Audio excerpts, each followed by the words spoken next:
Ei, meu irmão, minha irmã, estou aqui outra vez, são já anos, hein?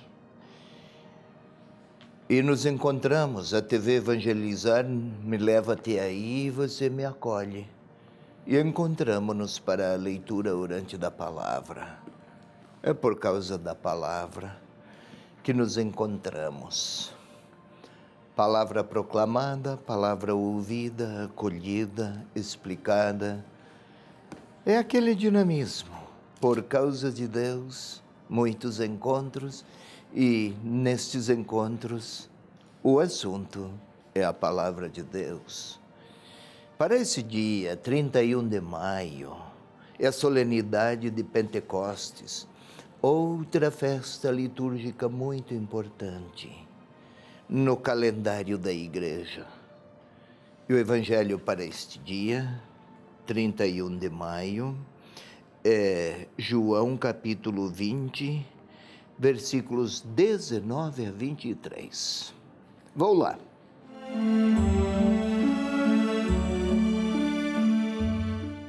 À tarde deste mesmo dia, o primeiro da semana, estando fechadas as portas onde se achavam os discípulos, por medo dos judeus, Jesus veio e, pondo-se no meio deles, lhes disse: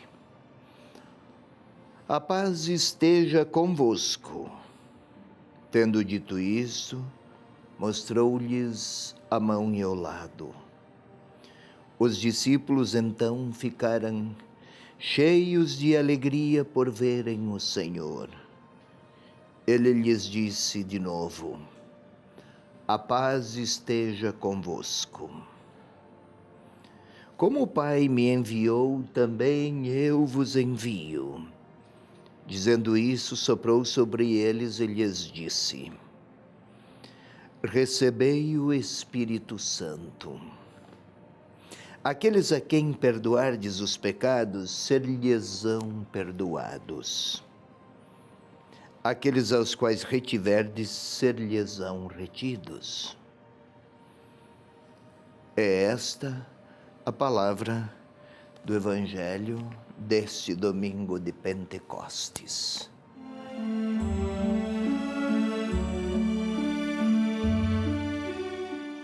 Vamos aqui voltar as nossas atenções para o Espírito Santo.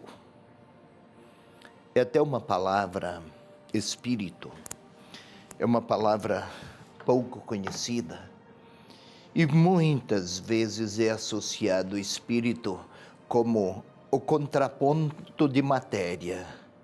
Matéria, materialidade, realidade palpável, visível, livro, móvel, corpo, matéria. Habitualmente se chamou de espírito aquela realidade imaterial, mas também se chamou de alma. Nós queremos falar de Espírito Santo.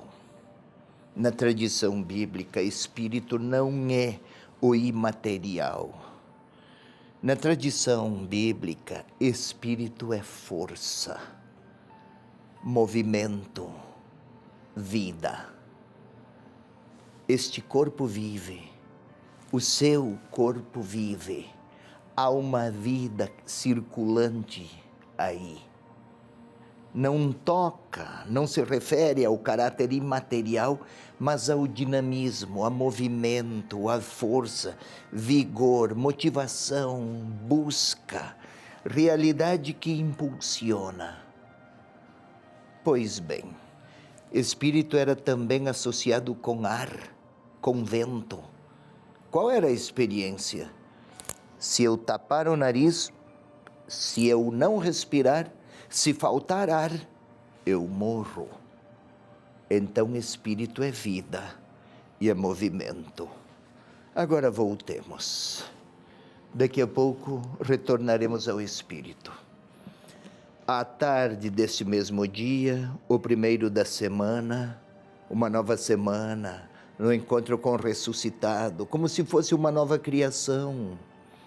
Estando fechadas as portas, onde achavam-se os discípulos por medo dos judeus, o medo fecha, cessa o movimento, não proclama a mensagem, recolhem-se, escondem-se. Jesus veio e, pondo-se no meio deles, lhes disse: a paz esteja convosco. Foi pela porta que ele entrou? Por onde entrou o ressuscitado? Ele já não depende de limites materializados. Sua vida é de uma natureza que procede de Deus, não está limitado numa corporeidade que não consegue sair de si. Isto vale outrora e vale agora. O Espírito não depende de espaços e nem de tempo.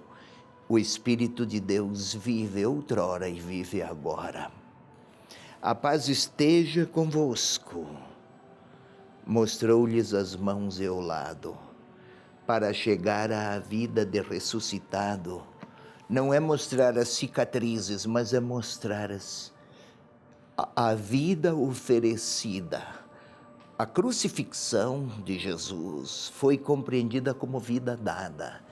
Quem faz da vida um dom e é capaz de morrer de tanto que ama, estes vão participar de um modo de viver que somente Deus alcança e somente Ele é capaz de nos conceder. Pois bem, mostrou-lhes as mãos e o lado, e então, como o Pai me enviou, eu também vos envio. Soprou sobre eles. Soprar. Não é o sopro, apenas ar que sai dos pulmões. Este é o gesto simbólico. Assim como a vida que vive o ressuscitado, que é dom de Deus, ele, ao soprar ar, vida, sopra a vida de ressuscitado sobre aqueles discípulos amedrontados. Até então, aqueles discípulos tinham o seu espírito humano. Agora recebem o Espírito de Deus, o Espírito do ressuscitado. Este corpo respira oxigênio e vive. Passemos à imagem. Linguagem da fé é sempre simbólica e analógica.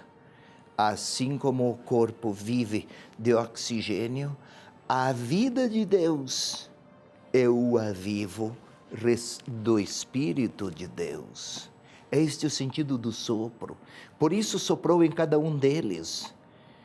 Qual seria o sentido de soprar?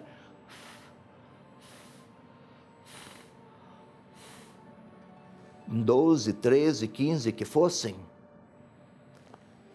Seria estranho se não compreendermos o sentido dinâmico de fundo. E o Pentecostes foi isso. Os Atos dos Apóstolos nos revelam, inclusive, que quando receberam o Espírito Santo de homens medrosos, espírito humano, ei-los então corajosos e intrépidos evangelizadores, vigorosos e criativos, o Espírito de Deus os move. Pois bem, vamos observar um pouco mais. Recebei o Espírito Santo, e aqueles a quem perdoardes os pecados ser-lhes-ão perdoados.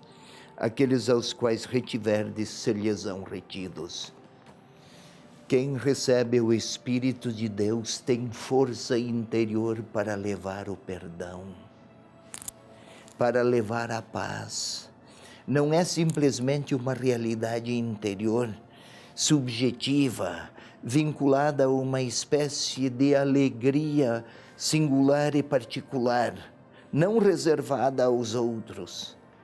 É dom de Deus para que ninguém viva unicamente das suas forças e vitalidades, mas para que, abrindo-se à graça, a gratuidade do Senhor, que foi até a casa dos discípulos amedrontados, que pode vir até aos nossos temores e as nossas inquietações e as nossas pequenezas, e contar até com as nossas pequenezas para que, revigorados pela força do Espírito de Deus, sejamos capazes do perdão e da paz.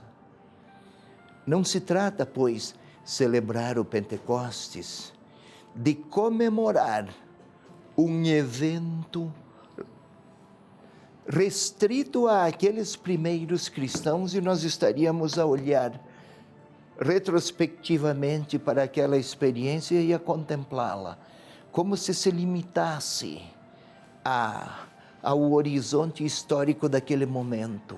Não é assim.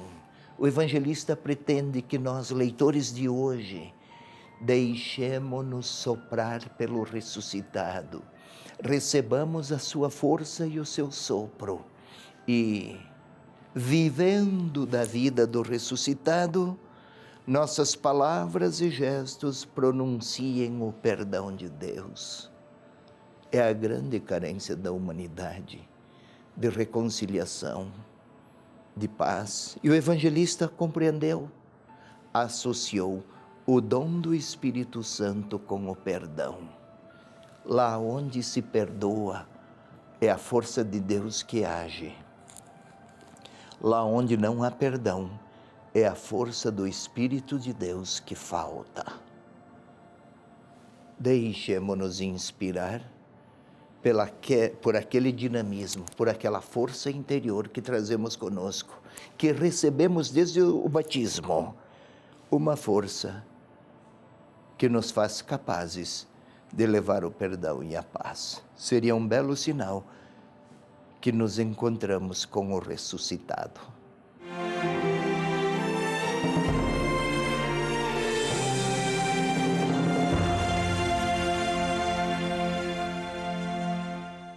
Não perca mais nenhum vídeo da TV Evangelizar. Inscreva-se agora!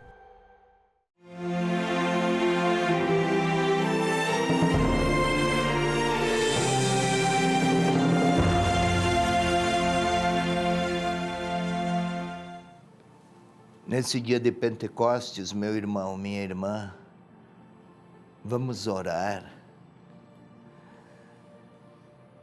Aqueles primeiros discípulos, quando receberam o Espírito Santo, uma das orações, das reações mais espontâneas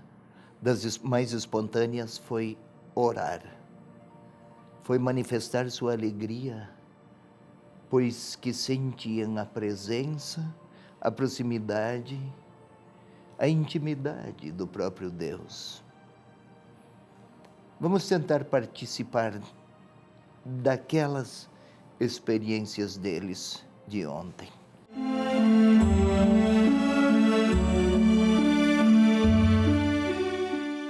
Mas para receber o Senhor, para orar com sua palavra, melhor ainda, vamos nos recolher para a composição do lugar interior.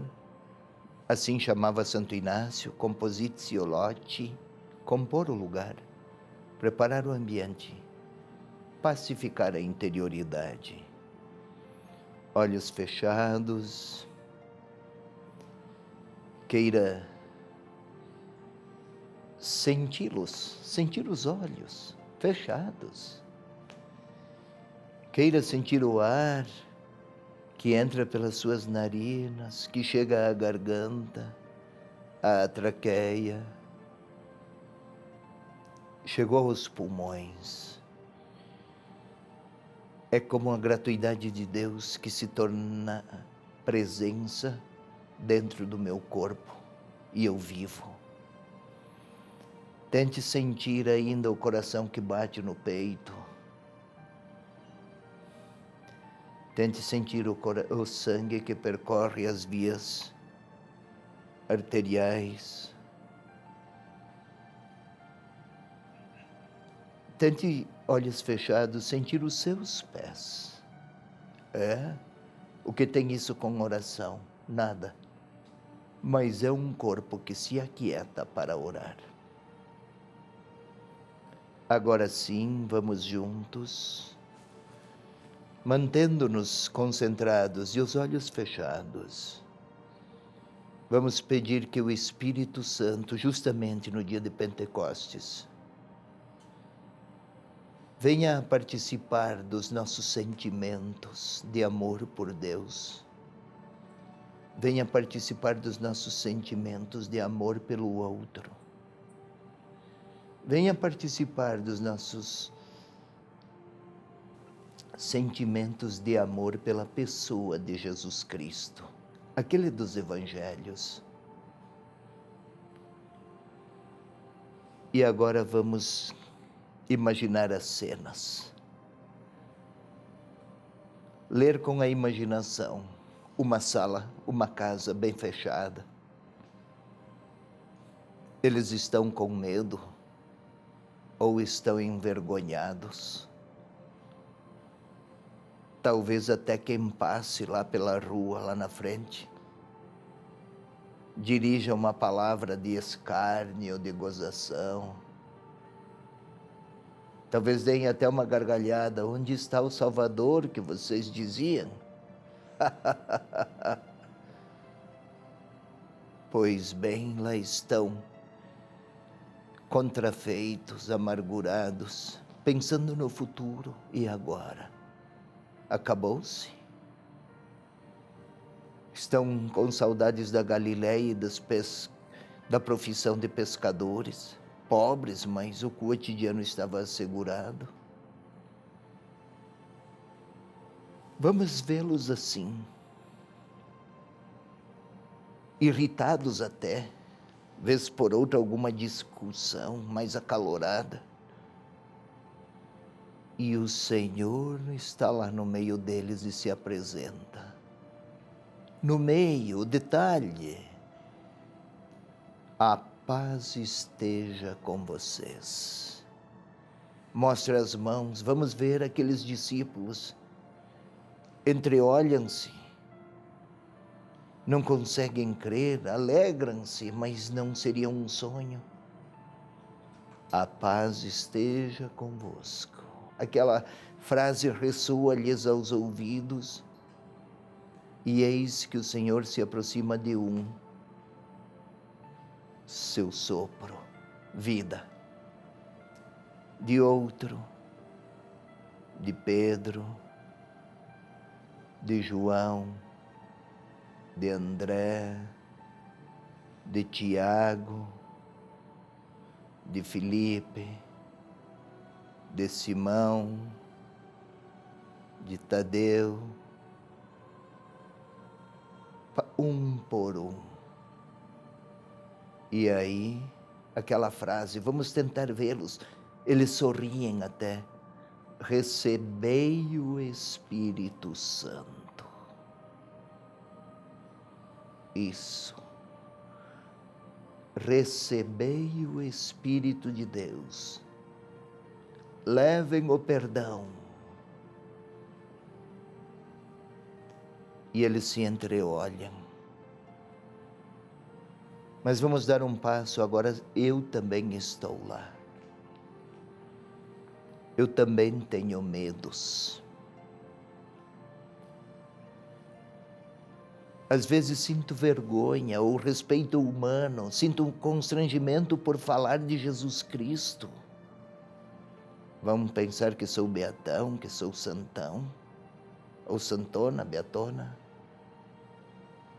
Até evito certos testemunhos, porque pode parecer que eles não acolhem bem. São os medos.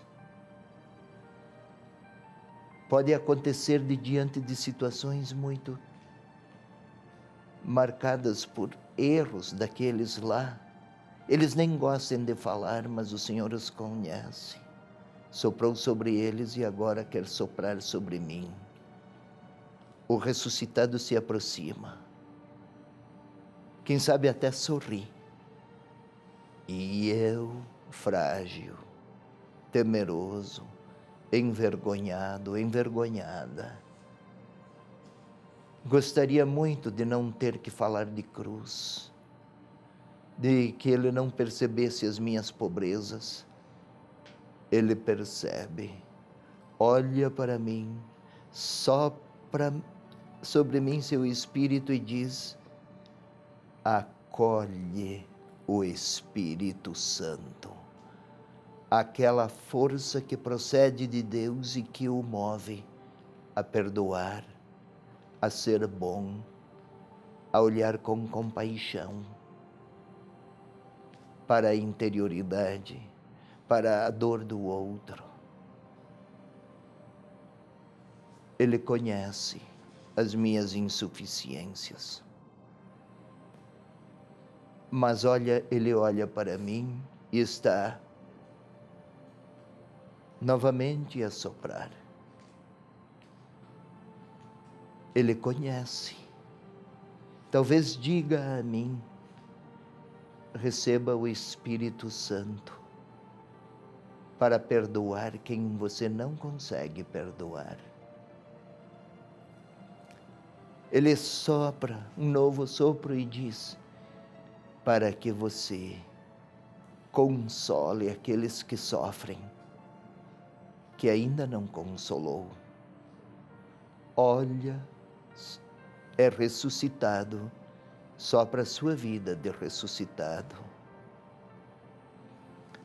Ele continua a olhar para mim e sopra ainda outra vez. E quer falar, quer perguntar se estou arrependido do sofrimento que causei, das lágrimas que eu fiz correr.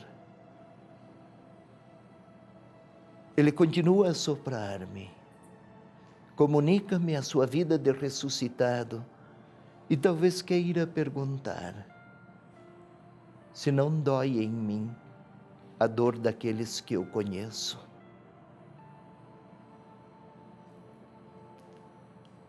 Ele continua a soprar sobre mim e dizer, tocar naquelas infidelidades que eu pratiquei de qualquer ordem.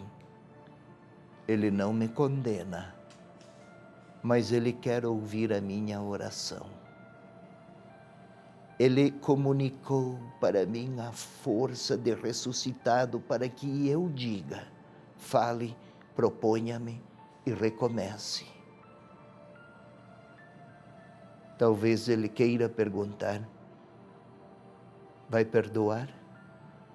Até sopra, para que eu tenha forças. Vai se aproximar de quem está sofrendo? Olha para mim e não condena, mas me fortalece com seu sopro, para que eu responda e ore. Ou talvez aquelas dores que eu causei, e Ele está a perguntar se eu não poderia me mover e pedir perdão para a pessoa. Agora é hora de eu silenciar, de eu olhar melhor para o Senhor. Ele não me condena, mas espera uma palavra minha de resposta. É a hora da minha oração. Posso falar ao ressuscitado que sobre mim soprou-me seu Espírito.